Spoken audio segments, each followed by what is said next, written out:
లాసాలో ఏం జరిగిందో తెలుసుకోవాలని కెంచుంగ్ ఆతురతగా ఉన్నాడు. కానీ దారిలో ఎవరినైనా అడగడానికి భయం. తాము కలుసుకోవాల్సిన స్థానం చేరుకోవడానికి మొత్తం 3 వారాలు పడుతుంది. మంచులో ప్రయాణం. చలి ఎక్కువ లేనప్పుడు యాక్మృగాలు ప్రయాణం చేయగలవు. నెమ్మదిగా ఆ గమ్యస్థానానికి చేరుకున్నారు. రహస్య స్థలంలో టెంపు గెర్గాన్ తన భార్య ద్రోమాను, సేవకులను కలుసుకున్నాడు. లాసాలో జరిగిన సంగతులన్నీ వారికి చెప్పాడు. నిజంగా 1 నెలలో ఎంత మార్పు జరిగింది. చాంగ్టాంగ్ ఎడారి దాటడానికి యుగాలు పట్టినట్లయింది. తాను వచ్చేటప్పటికీ తన భార్య, సేవకులు క్షేమంగా టాషీలుంపో చేరడం ఎంత సంతోషం. అక్కడే స్థిరపడిపోతే బాగుండుననుకున్నాడు. ఇక ప్రయాణాలు చేయలేడు. టాషీలుంపో టిబెట్లో మరియొక పుణ్యక్షేత్రం. లాసా తర్వాత అదే పెద్ద పట్టణం. లాసాలో వలె బంగారు దేవాలయాలు, విగ్రహాలు అనేక మంది యాత్రికులను ఆకర్షిస్తాయి. కెంచుంగ్ను మరి 2 సేవకులను టెంపు పట్టణానికి పంపాడు. అక్కడ వర్తకులతో వారు మాట్లాడారు. లాసా వర్తమానములేమిటి? దలైలామా మరణానికి ప్రజలింకా దుఃఖిస్తూనే ఉన్నారు. ఇంకా 30 రోజులు దుఃఖించి ఆయన శరీరాన్ని దేవతాలయంలో పెడతారు. హంతకుని కనుగొన్నారా? టెంపు గెర్గాన్ అని మంత్రగాడు చెప్పాడు. అతడు ఆర్థిక మంత్రి అట. వారు పట్టుకొనక పూర్వం వాడు తప్పించుకుని పారిపోయాడు. వందలాది సైనికులు అతని కొరకు గాలిస్తున్నారు. అతన్ని పట్టుకున్న వారికి 1000 వెండి నాణేలిస్తారట. అతడు ఈ ప్రాంతంలోనే ఉన్నాడని వినికిడి. నాకు దొరికితే బావుండు. 1000 నాణేలంటే మాటలా? కెంచుంగ్ ఇక విననక్కర్లేదు. వారందరూ అపాయంలో ఉన్నారు. వెంటనే వారు ఊరు విడిచి పారిపోవాలి. అయితే ఎక్కడ క్షేమంగా ఉండగలరు? వారు పారిపోతున్నట్లు దేశమంతటా తెలుసు. టెంపు పిశాచి పూజలు చేస్తాడని, అందుకే తప్పించుకుంటున్నాడని కొందరంటున్నారు. మరలా రాకో సాంగ్పో నదీ తీరాన పోయి కాశ్మీర్ చేరితే వారు క్షేమంగా ఉండవచ్చు. టెంపు ఈ వార్త విన్నప్పుడు తానింకా ప్రయాణం చేయగలననుకోలేదు. అయినా తప్పదు మరి. విశ్రాంతికి సమయం లేదు. దూరంగా సైనికులు బయలుదేరుతున్న దృశ్యం కనబడింది. 1 గంటలో వారు మీద పడిపోతారు. చోని, నీవు గొర్రెలను, యాక్మృగాలను తీసుకుని పశ్చిమంగా వెళ్ళు. కెంచుంగ్, నీకు కంచెరగాడిదల్ని తీసుకుని టాంగ్చాంగ్ వైపు వెళ్ళు. నేను మిగిలిన బండ్లను తీసుకుని ఈశాన్యంగా వెళతాను. అవసరమైతే మనం పోరాడాలి. వారంతా వెళ్ళిపోతూ వెంబడిస్తున్న సైనికుల శబ్దాలు వింటూనే ఉన్నారు. టెంపు గెర్గాన్ వెనక్కి చూశాడు.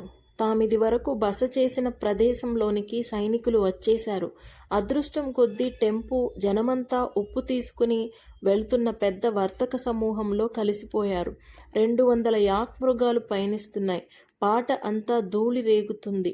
సైనికులు ఉప్పు మోస్తున్న మృగాలను చూసి వారిని వెంటాడడం అనవసరమని తలంచి వెనకకు మరలారు. టెంపు తన మిగిలిన గుంపులను కూడా సమకూర్చుకొని అందరూ పశ్చిమానికి పయనించారు. ఆ ఎడారిలో రోజుల తరబడి ప్రయాణం చేశారు. ఎండ, వర్షం, తుఫానులను ఎదుర్కొన్నారు. అప్పుడప్పుడు దొంగల ముఠా కనబడింది. కానీ వారు వర్తకులతో ఉన్నందున దొంగలు వారిని దోచుకోలేదు.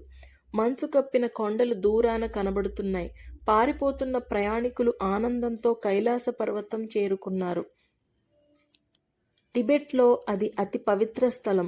టిబెట్ నలుమూలల నుండి, భారతదేశం నుండి కూడా వేలాది యాత్రికులు శాంతి కొరకు, మోక్షం పొందడానికి అక్కడికి ప్రతి ఏటా వస్తారు.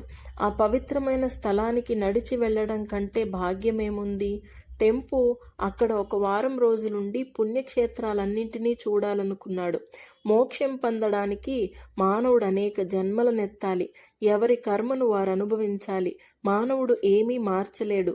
కానీ పుణ్యం చేసుకోవాలి. పాడు జన్మ. ఈ బాధల నుండి విముక్తి లేదా? ద్రోమ, మన యాత్ర ప్రారంభిద్దాం. దేవుడు కనికరించి మన మొర వింటాడేమో అన్నాడు టెంపు. ప్రార్థనా చక్రాలతో, ప్రార్థనా దండలతో రక్షణ యాత్ర ప్రారంభించారు. కొంతమంది చేతులు కాళ్లతో ప్రాకారు. మరికొందరు దొర్లుకుంటూ వెళ్లారు. నిటారుగా ఉన్న రాళ్లెక్కారు. అక్కడ దేవతలకు అర్పించిన అనేక రాళ్ళు, గవ్వలు, కొమ్ములు, వస్తువులున్నాయి. ద్రోమ తన వెంట్రుకలు కొన్ని తీసి వెన్నతో అతికించి పెద్ద రాతిపై పెట్టింది. ప్రార్థనా చక్రం తిప్పి మొక్కుకున్నది. టెంపు కూడా తనతో కలిశాడు. ఓం మణి పద్మేహం.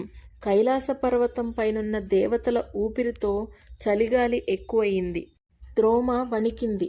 చలికి కాదు.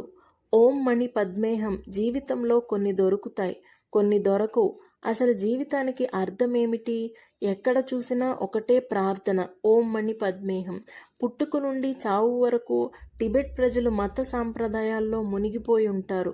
గుహ కనబడితే రాళ్లు వేయాలి, ప్రార్థనా గోడ కనబడితే ఎడమ పక్కగా వెళ్ళాలి, పవిత్రమైన కొండ కనబడితే సాష్టాంగ ప్రమాణం చేయాలి, లామా ఇంటికి వస్తే తప్పక ధర్మం ఇవ్వాలి, దేవాలయాలు దర్శిస్తే కానుకలు ఇవ్వాలి, ప్రయాణం కడితే ఓం మణి పద్మేహం చెప్పి బయలుదేరాలి. వర్షాకాలం అయిపోయింది. హిమాలయాలపై మేఘాలు పోయాయి. దాదాపు 6 నెలల నుండి టెంపు గెర్గాన్ టిబెట్ పర్వత ప్రాంతాల్లో తన పరివారంతో పయనిస్తున్నాడు. దారి పొడుగునా శ్రమలు, బాధలు, మనుషుల భయం, దేవతల భయం. సింధు నది జన్మించిన చోట పర్వతాలు, లోయలు దాటారు. ఇంకా పర్వతాలు, లోయలు దాటాలి. వారొక ఫలభరితమైన లోయకు చేరుకున్నారు. అది కొండల నడుమ దాగి ఉంది. దట్టమైన పచ్చిక, పండ్ల వృక్షాలు, దూరంగా నీలాకాశం, వెనుక మంచుతో కప్పబడిన ఎత్తైన పర్వతాలు.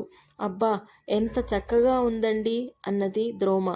ఆ చక్కని లోయను, పండ్లను, పూలను చూస్తూ ఎంతకాలం ఇలా దేశదిమ్మరిగా తిరగాలి? ఇక్కడే ఉండిపోకూడదా అన్నదామె. టెంపుకు ఇంకా కాశ్మీర్లోని లెహ్ వరకు వెళ్లాలనే ఆశ ఉన్నది. లెహ్ వ్యాపార కేంద్రం.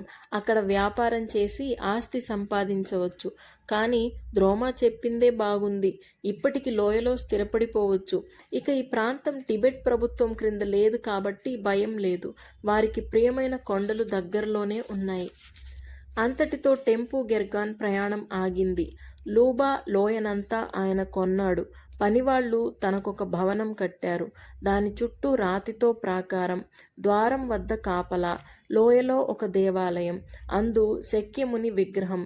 టిబెట్ లామా దినదినం అందు పూజలు చేసి అర్పణలర్పించేవారు. ఇతర లామాలు కూడా అక్కడికి చేరి ప్రార్థనల్లో పాల్గొనేవారు.